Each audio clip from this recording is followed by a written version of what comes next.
புஸ்தகம் தெரியுமா? காரணம் தெரிஞ்சுக்கிட்ட விபூதி புஸ்தகமா? ஏதோ எனக்கு தெரிஞ்சதை நான் சொல்றேன். நம்ம நெத்தியில மொத்தம் 3 பூசு போடுறோம். உனக்கு சின்ன வயசுல தெரிஞ்சது நல்லது கெட்டது, தெரிஞ்சோ தெரியாமலோ, அதான் ஆணவம்.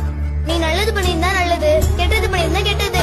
ஆமா, பூசை நீ முன்ன செஞ்சல, அதோட பலன்.